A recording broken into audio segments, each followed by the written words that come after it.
Okay, welcome to the Day of the Dead live stream. We're going to be talking about a lot of different concepts today. Um, as you might have seen from the flyer, I put like a description in there. Let me get up to my microphone here. Let's just kind of dive in to the Day of the Dead and the cultural significance of it. I actually wrote a book over the summer that is totally related to this. It's on the Wheel of the Year. It's like a self-care plan, but yeah, this is a really important time of the year. Definitely a time when the veil is thin. We're going to kind of go over some of the cultural roots as to why this time is so important, especially in the Northern Hemisphere. So let's just get into it. Why do so many people celebrate the Day of the Dead around this time? So this is a part of our cosmic map. It's a part of our spiritual grid of reality for understanding how influences have an impact on us in the present. So this is all about understanding like bigger energies. Whenever this is about ancestors, so ancestral veneration is about understanding how we're impacted by spiritually by like intergenerational trauma, how the lives of our ancestors are important for our own growth and development. We are memories, like our ancestors have like their memories. Hold on, sorry, my phone is messing up a little bit. Our ancestors, um their memories are in our DNA. So I don't know if y'all know, but our grandmothers actually have our genes in their mitochondria, so in their womb. So it's very interesting that like, we are a part of our grandmothers before we're even conceived. So this is like really, there's a lot of historic memory in ancestors, and we do ancestral veneration to stay in alignment, and understand our overall story. So this is definitely a huge wave that's happening right now. It's really beautiful. We're having a lot of people who are like rejecting just fundamentalist like Christian religion that shuts us off from ancestor worship. So we're definitely seeing like a renaissance right now in terms of spirituality. So that's really, really amazing. Um let me change my slide here. So I have some photos in my slide about the Day of the Dead. Um, this is the Day of the Dead actually originated in Mexico. I'm going to go over that a little bit here in a bit. This is DNA, mitochondria. Okay, so let's move on to the Wheel of the Year. Um, so the Wheel of the Year is very important to understand the context. Hey, Krista. The Wheel of the Year is very important to understand why so many people in the Northern Hemisphere celebrate um, ancestors and those from beyond. And a lot of these practices originate in agrarian societies where agriculture was very, very important. So these people literally like depended on timing their harvest right, because otherwise winter was going to come through, and that's the time when everything dies. That's whenever we see more hibernation happening, especially out in nature. So the idea of this being a time to like think of the dead and recognize them comes from the fact that in a lot of places in the Northern Hemisphere, we see nature dying. So this metaphorical death, like they really took this to heart in ancient times, and it's symbolic like the of the veil thinning, because we see this liminality in nature. As trees die, as they change colors. We see a lot of plant life dies in the winter, but it comes back to life. But this is all about understanding the cycles of life, the cycles of reality. death, life, rebirth. All of those are very central concepts to understanding the will of life, and also how this fits into a grander scheme. So specifically, whenever we're thinking about the Day of the Dead and this concept of like liminality, a lot of pagans equate this to thinking of nature as a woman who is like maturing. Now, I'm not trying to be essentialist. I feel like there's something, something somebody can critique about this.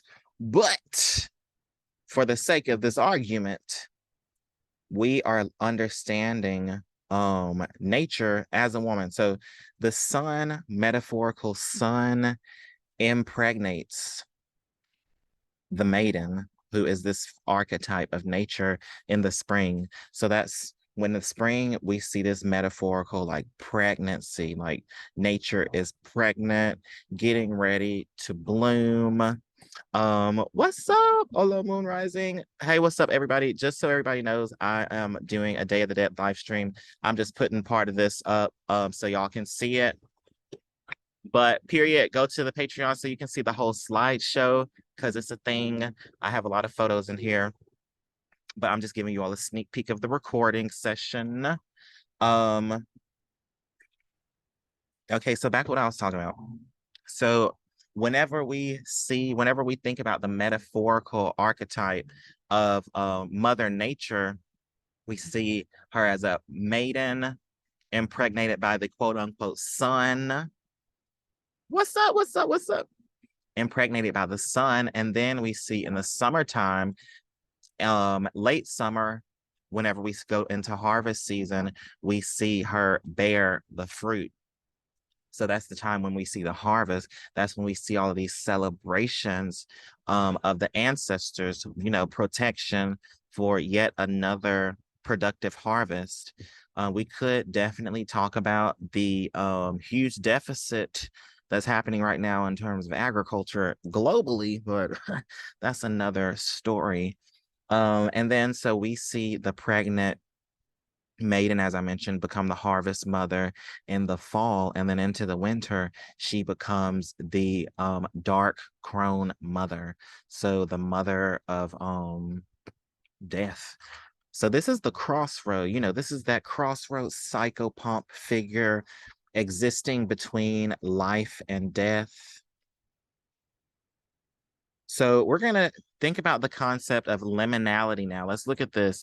So liminality is a very important concept to understand whenever we're thinking about the Day of the Dead, because it's literally like we're saying that there are specific times of the year when things are just a little bit more blended, when reality, the boundaries of reality are a little bit less blended. So this is called liminality. So liminality is very important to think about. I have the definition right here. The transitional period, this liminality, is the transitional period or phase of a rite of passage during which the participant lacks social status or rank, remains anonymous, shows obedience and humility, and follows this prescribed forms of conduct or dress. What's up? What's up? So in Halloween, we see this liminality because everybody's dressed up. For Halloween, I mean, you can say that class still matters and stuff like that, but back in the old days, back in ancient times, when classism, when classism, oh sorry, I just had this off. I had to get my configuration right. So back in ancient times, whenever we saw more classism that was like entrenched in Europe, because we're thinking about Halloween, it originates in Europe, so we got to look at the history of what's going on in Europe, because there's a what's up, man? So when we look back in Europe, whenever the monarch was really important and there was a lot of classism, the wealthier people would dress up in costumes and be amongst the living. Thank you so much. They would be amongst the living. So we would see a breakdown of kind of this social structure just for one night. And I know about this because I studied it in sociology in grad school. So, you're I studied, period.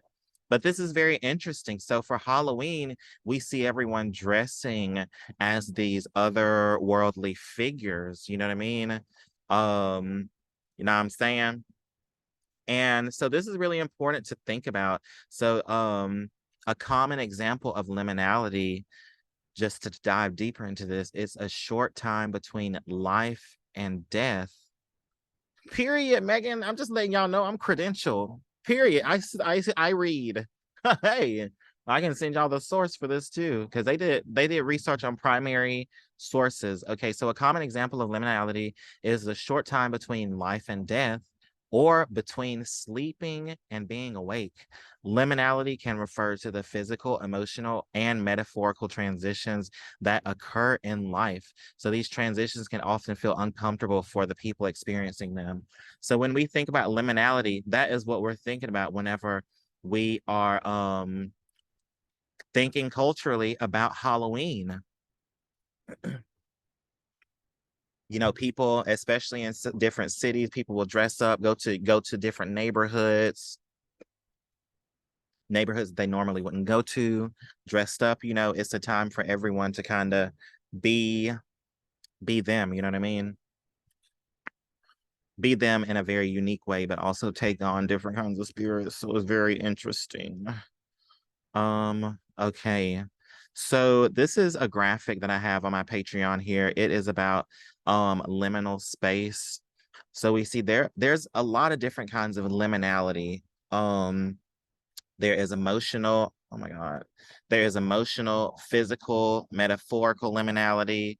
Um, Whenever we're thinking about Halloween specifically, as I mentioned, this is the time when people do rituals. This is the time when they channel the ancestors, because we're moving into the harvest season, into the winter. So think about liminality. Just kind of think about, how does liminality operate in your life? Like, liminality is very important um to maintain social structure. You know what I mean? Um, just giving y'all some stuff to think about here. Okay, so let's move on to oh my God. I keep getting text messages. Um, so let's move on to Fet Gede. Period. Fet Gede. Y'all know what Fet Gede is? So Fet Gede is the Haitian Vodou form of the Day of the Dead. And as I mentioned, people on Instagram, I have a whole PowerPoint on my Patreon. So if you want the replay, get onto the Patreon, go sign up, $8 and $13 tiers. So this is a photo from Fet Gede. So looking more at Fet Gede, Fet Gede is the Feast of the Dead in Haitian French. Um, It's a time when Vaudouxants celebrate the ancestral dead, typically held during either or both of the first 2 days in November. So we have Halloween that happens on October 31st, and then Fet Gede usually happens November 1st and 2nd. So these are some common facts about Fet Gede. People dress up, take to the streets, dance,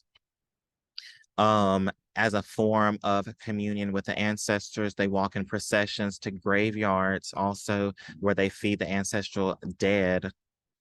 In this way, they honor spirits, and also they call on protection for the year that's coming up. So this is like a spiritual pilgrimage that has a lot of history to it. A lot of great history. So the grave of Papa Gede is, like, they metaphorically go to his grave, and Papa Gede is actually the first man who ever died. So he old as fuck. Um, so Papa Gede is the first man who ever died. So they pay respects to Papa Gede, and he exists at the crossroads. So crossroads is another concept that relates to liminality. As I mentioned, liminality is being in between. Oh, I wish I was in Nolan. Oh my God, my friend is coming to visit me, period. We about to like live it up. Um, okay, so let's think about who is Papa Gede. Papa Gede is the corpse of the first man, and in many ways can be compared to the tomb of the unknown soldier who's revered in memorials throughout the world. Um, so Papa Gede, the whole thing, Gede means like dead. I think it means like ancestors.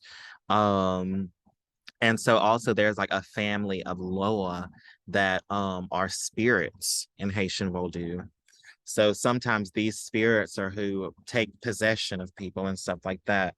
But the Day of the Dead for Vodou also has a lot to do with the Haitian Revolution in the early 1800s.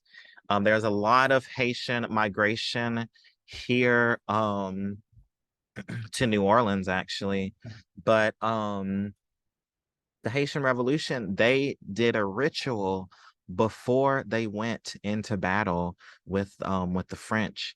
And literally all these people won the French Haitian Revolution. The Haitians did. And a lot of it had to do with their spiritual power, the spiritual backing of their ancestors. So that's a very interesting part of history when it comes to Fet Gede. Okay, so in my PowerPoint here, I have this is actually a Sawane photo. So I'm gonna be talking about Sawane next. It looks like Sam Hain, but that's not how you pronounce it. It is the Halloween that is the pagan root of it's the holiday that is the pagan root of the pagan root of Halloween, Samhain is. So on the photo here, I have some people around a bonfire. Bonfires are really, really important during this time. So let me get back to my notes here. So Samhain is a Gaelic festival marking the end of the harvest season and beginning of winter or the darker half of the year. It's held on November 1st, but with celebrations beginning on the eve of the 31st of October. It's kind of a lot of people celebrate it then, and it's the halfway between autumn equinox and winter solstice. So between the autumn equinox and the winter solstice, we see the death of nature. If we're thinking about the northern hemisphere, and as I mentioned, this holiday originated in Europe in the northern hemisphere, so be mindful of that. So the early literature on Samhain was marked by great gatherings and feasts, and it was held around ancient burial grounds, and those were opened up, which represented portals to the underworld. So I also haven't. Isn't the first time I've seen the concept of like portals being underground. There's a lot of there's a lot of mythologies around that. There's a lot of spiritual traditions that think that specifically where I'm from in Mississippi, like an hour and a half south, there is this place called Naniwaya. And it is the metaphorical for the Choctaw. It's the place where the first human emerged. So it's interesting. We have these portals where humanity comes from. So it's like, did humanity come from inside the earth or from above? Where did humanity come from? Right. So this is a photo of, I just really like this photo. It's really trippy. Um this is like, I think that's Metatron. This is about connecting to the higher realms. Okay, so this is the Day of the Dead photo right here with plenty of offerings, lots of different offerings. So we're going to kind of go over what the Day of the Dead is right now. So the Day of the Dead The history of it is when the Spaniards invaded Mexico in 1519, they invaded what is now Veracruz, and they encountered a culture that was really different from their own.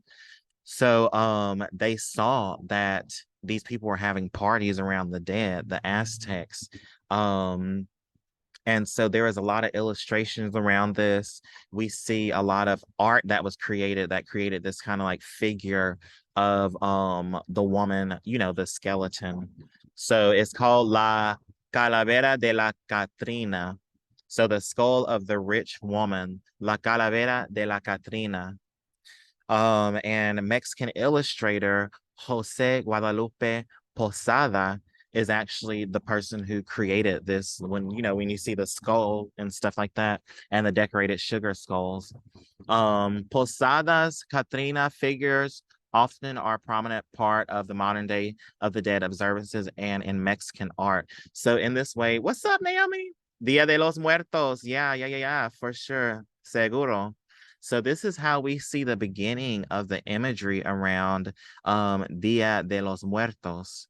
And like I said, the skull is La Calavera de la Catrina. So very, very interesting.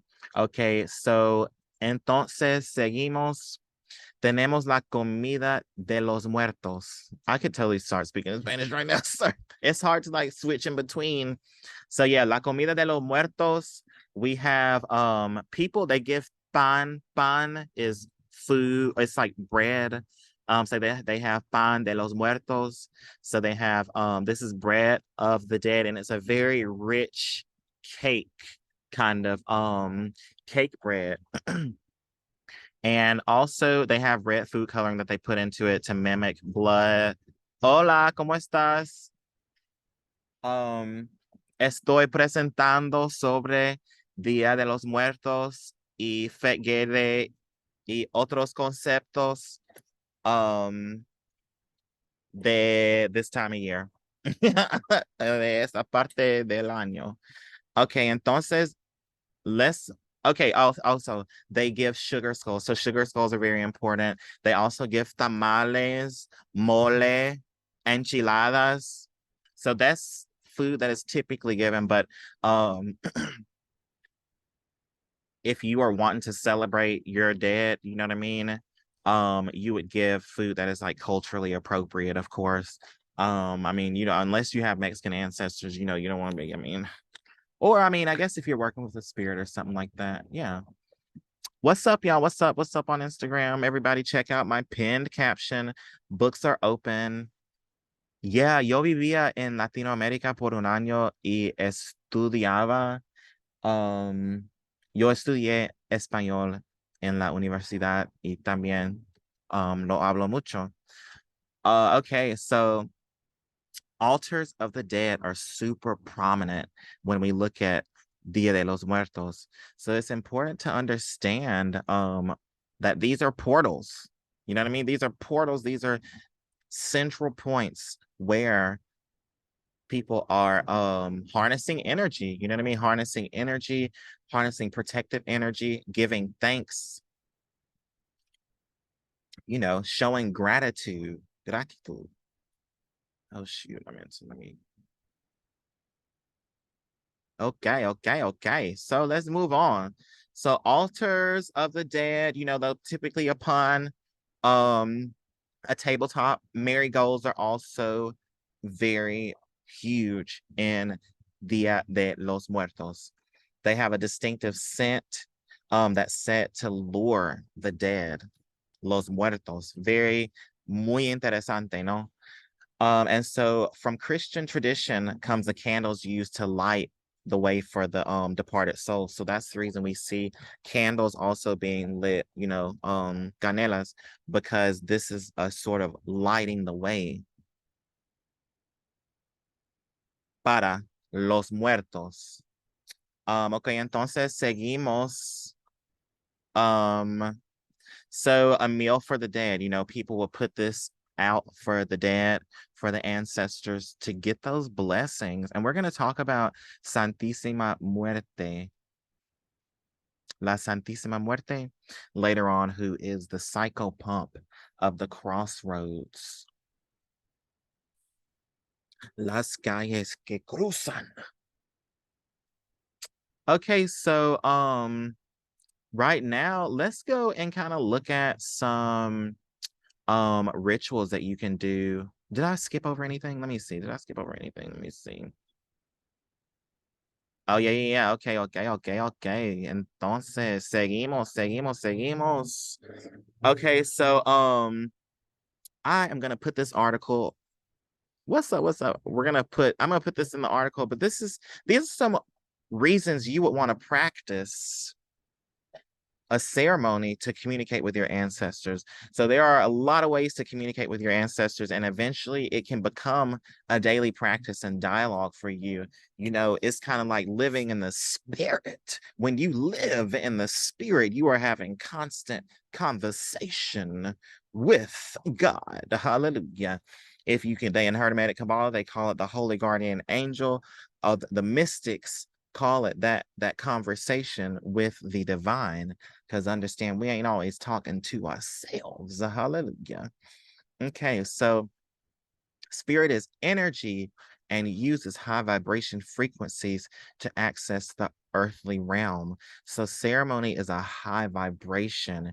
It's a way of attuning yourself to the high vibrations. That's how you receive those blessings. So a ceremony typically is constituted of having like an intention. So specifically, if you're looking to do an ancestral ritual, this is kind of like an instruction on how to do your little own Dia de los Muertos ritual. You want to have an intention behind it. So you might have you have one to venerate your ancestors, but what is a deeper meaning for that? What is something deeper that you're looking to do? Are you looking to get more protection? Are you looking to get healing from intergenerational trauma?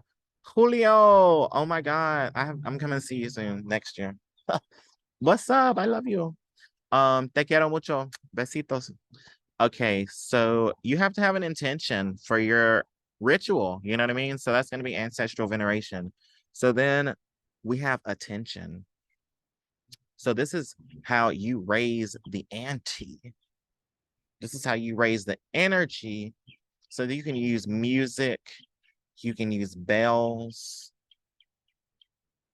you can use, you know, incense, of course. You want to use a medium to kind of tune into the moment. Get grounded in your heart and clear your mind. They say that energy flows where attention goes. Hey, listen. So this is going to be purposeful. You want it to be purposeful, whether you're in a group or not. You know what I mean? Another thing you want to think about is a place that's conducive for conducting your ceremonies. A lot of times people will light incense. Copal is very common for Day of the Dead. I actually like copal. Santísima Muerte likes that a whole lot. If it's not endangered, you know, sage and palo santo. What's up, everybody? I'm just doing a little recording for my Patreon. So, also you can have different kinds of spiritual relics. You can have drums, bells, gongs, singing bowls, rattles. So this is all stuff that's going to amplify the power of your ritual. So sometimes you also will want to ask permission. You want to be also definitely got to say this. You want to focus in on your highest and most benevolent ancestors, those of the highest vibration. In this photo here, I have an altar. She got a machete right here because she don't fuck around. Don't fuck around, baby. She got that machete on there. The machete is symbolizes it's what your ancestors use to cut off the head of your enemies. Corta la cabeza.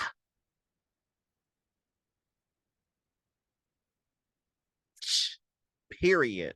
That's why people sometimes the machetes are definitely a huge thing. Machetes are a big feature of Ogun icons also. Oh, of course. Thank you so much for tuning in. Okay, so you want to also take a moment when you're doing your ritual to ask permission, ask guidance, come to your spirits humbly. You know what I mean? Call in your spirit guides, your angels, ancestors. Call them in to assist you and invite in your highest and most benevolent ancestors. Facts in El Salvador. And here we have it. Oh my God, that's so cool. So this person was saying that in El Salvador, they have Day of the Dead. Everybody celebrates those who have passed on because they still are with us, you know, and it's in our ancient circadian rhythm to celebrate this. You know, it's in our DNA. That's why I went over the mitochondria in the beginning, because we hold all the information. So you want to call in your ancestors. Sometimes also people like to call in the directions. So this is the 4 directions: north, south, east, west, Mother Earth, Father Sky. And as I mentioned, the reason Mother Earth is called Mother Earth is because, quote unquote, she's impregnated, as we see out in nature, the flourishing of the plants and fruits, grains, you know, the agriculture for the sun, for the sun, for the sky is the sun. The sun, quote unquote, impregnates nature, that penetrative force. So this is beyond super gendered terms in like an oppressive kind of way. This is just kind of a way to encapsulate and try to describe this metaphysical characteristic of reality. Okay, so you want to make offerings also. Offer a handwritten letter to your ancestors that you can burn. You know, you might want to burn it on some ancestor money. And it can be carried to spirit through the smoke, or you might want to just say it out loud. But you want to make an offering, you know, make an offering with food. For instance, I will put down a po' boy. I'll put down some gumbo, or you know, some greens or something like that, or just anything that I'm eating at that time. Um, so I will put that down. I'm just gonna use your Instagram name here, but RMB Studios, I miss you. Oh my God. DM me. We need to, I feel like we're gonna be in the same city at some point, period. We need to meet up. We need to chat. We need to chat. Okay, so call making offerings. Hell yeah, put down a po' boy. If you have Black Southern ancestors, I mean, unless you staunchly know that they don't like po' boys, what Black Southern person does not like a po' boy, baby? Tell me who don't like a po' boy. Who don't like a po' boy, honey? You know, fried chicken. Put that down. So you want to offer something. And whenever you do make the offerings to your ancestors, say a prayer. You know, there are no wrong words. Just don't be disrespectful. A lot of people be getting afraid, like, you know, like their house is going to burn down or something. Nothing's really going to happen like that. Especially if you are maintaining the high vibe. Hey, the high vibe. Nothing's going to shake you. Nothing can shake you. Hey, shata diabo see. I keep thinking about that chicken salad. Chicken salad. I'm thinking about the gumbo, the ancestors. You want your ancestors to be like, you want the other people's ancestors to ask your ancestors, like, what's that you eating? It's a chicken salad. It's got bell peppers. It's got I'm sorry, it's so good. You want them to be like, damn, shit. Definitely coffee is a huge thing. But you want people to be like, girl, what kind of shrimp po' boy is that? It's the shrimp po' boy from. from Melba's. Melba's is not the best po' boy, but it just came out of my mouth. But you want it to be like, it's from Lil Dizzy.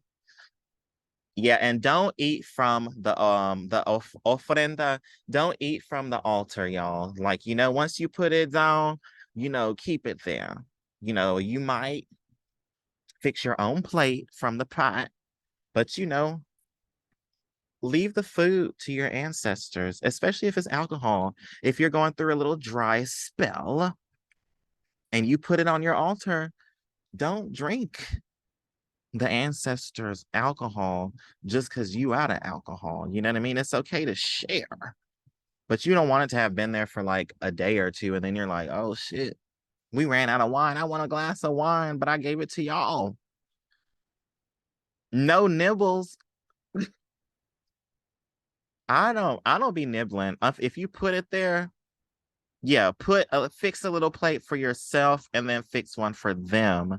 That's what you want to do. You know what I mean, baby? So don't, how would you feel if you gave somebody a plate and they were like, well, you done like halfway ate it, and then they're like, oh, let me take a quarter of that, girl.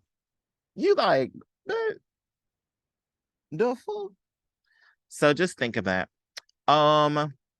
Well, if you have issues with bugs, definitely, I mean, maybe cover the food up, just give it as an offering somewhere outside in a park, as a one-time deal. If you can't keep the food out without it attracting, like, pests, or if you have pets and stuff like that, just find somewhere out in nature to do it. Cook it, fix a little plate and put it in your kitchen, in the microwave, and then like the next day go and, cover it up, and then the next day go offer it to, your ancestors through a tree. Because, the trees are our most ancient, some of our most ancient earthly ancestors. So also whenever you're doing your rituals, like I mentioned, you want to have a mantra, have some music. For me, I like to play the Clock Sisters. He brought me through dark trials, and he brought me through tribulations. Never let a day go by. And I can't do all that right now. But Jesus is a balm in Gilead.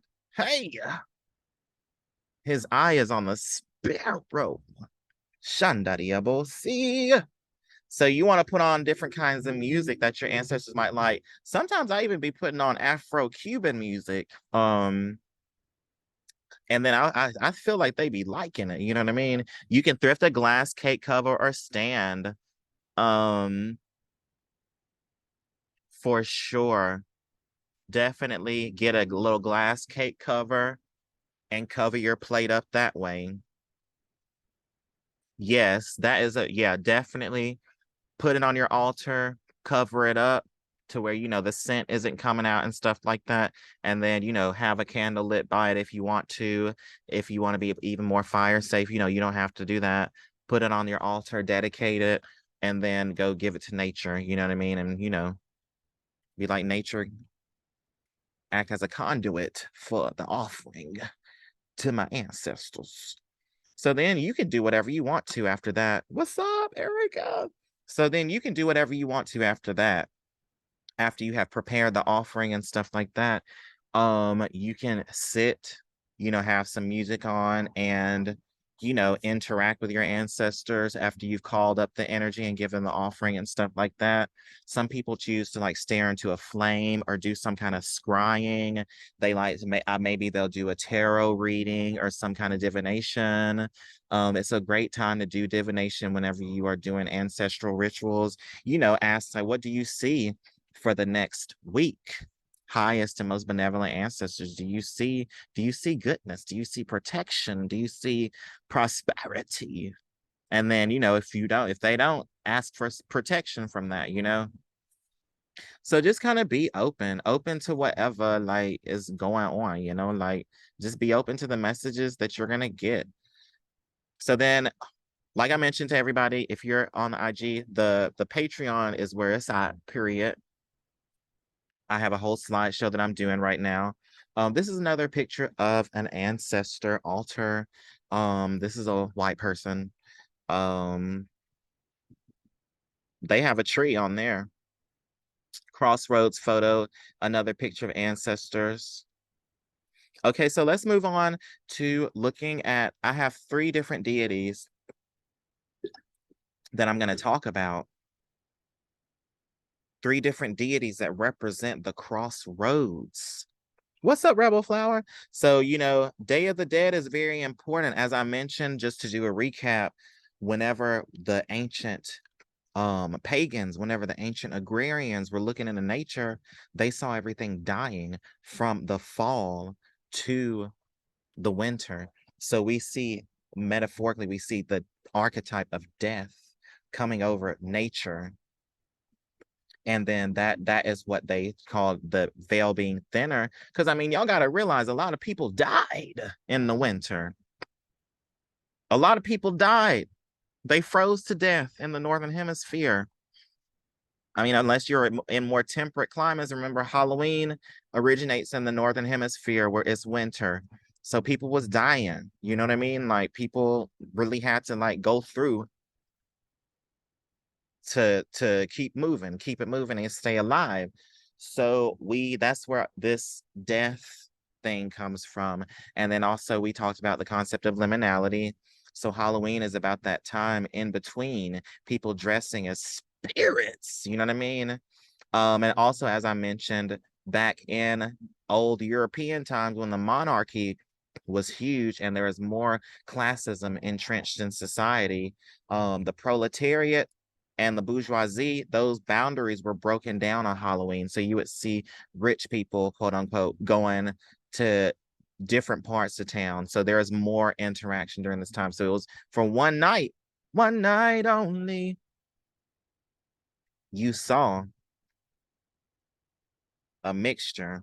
Now, of course, I can be interrogated a number of ways, but that's what this study said, and I'm going with it because it sounded legit to me. Okay, so let's look at some deities, some figures of the crossroads.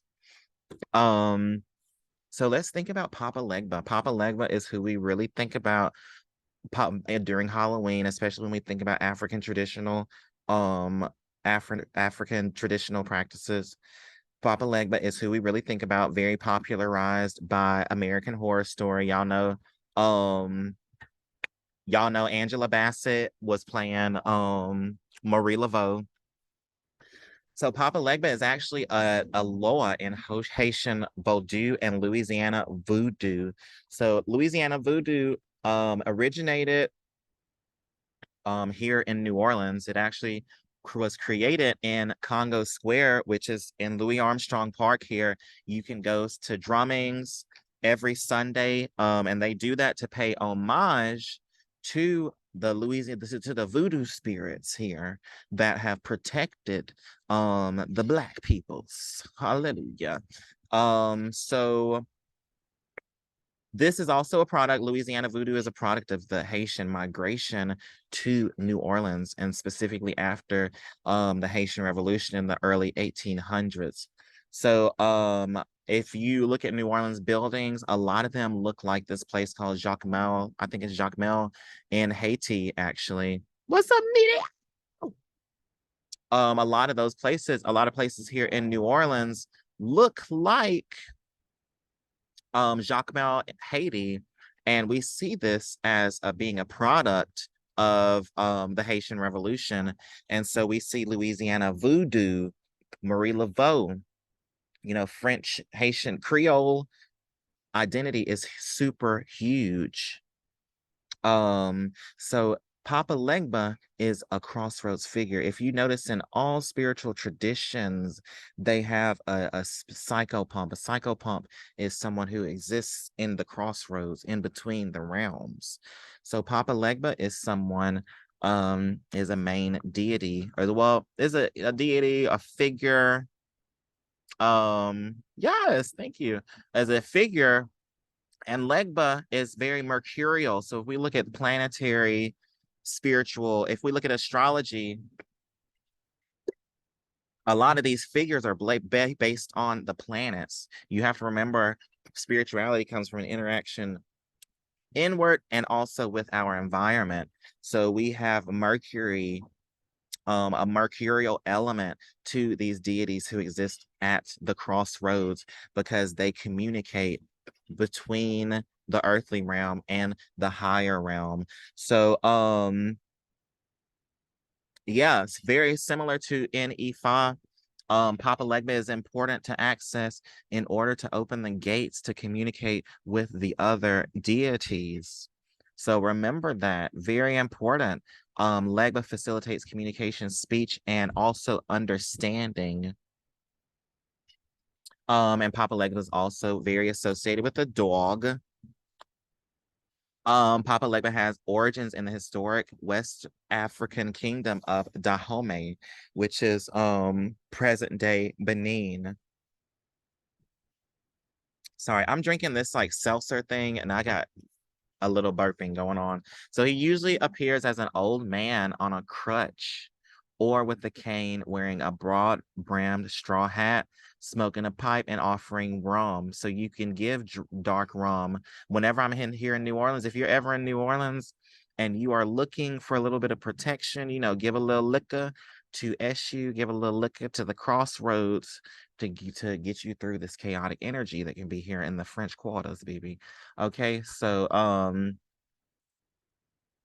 this is a photo that I have for my Patreon people of Papa Legba. Papa Legba, there are, you see the crossroads here. You see the crossroads. You see the sign that says north, south, east, west. And if we look at Papa Legba is also a really big figure in the blues. And if we go 5 hours north of here where am in New Orleans, we have Memphis, Tennessee, that is at a crux of the river, the Mississippi River. So the Mississippi River runs from Memphis and forms the border of Mississippi down to the borders of Louisiana. Well, it doesn't form the border of Louisiana. Scratch that. It goes down and then it comes down through New Orleans. The Mississippi River does.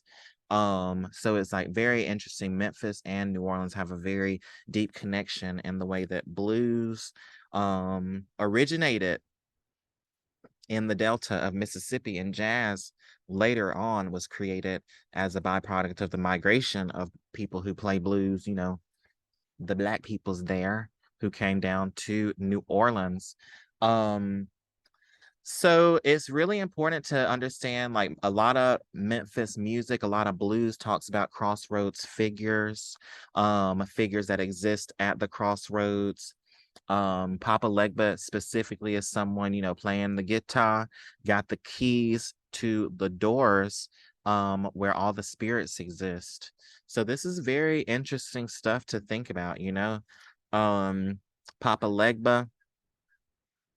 Eshu is another part. Eshu is another very important figure that we see. This is more in Ifa, more in Yoruba traditions. Eshu has a lot of different paths.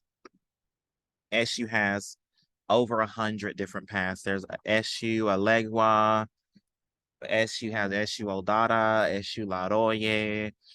There's a lot of different kinds of SUs, but principally SU is the mercurial kind of force that facilitates communication from the divine to humans down here. So anytime we do rituals, you know, you give it ritual, you give offerings to Eshu before you give offerings to the other Orishas, in hopes that it is delivered to those Orishas to secure that delivering.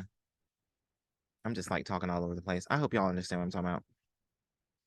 So Santísima Muerte is also a very important part. Oh my god, my roommate's on. So as we mentioned, Papa Legba is super important, crossroads figure. Then we have Eshu, yet again, another crossroads figure. So then we also have Santísima Muerte, who is also a crossroads figure, but has to do with la cultura mexicana.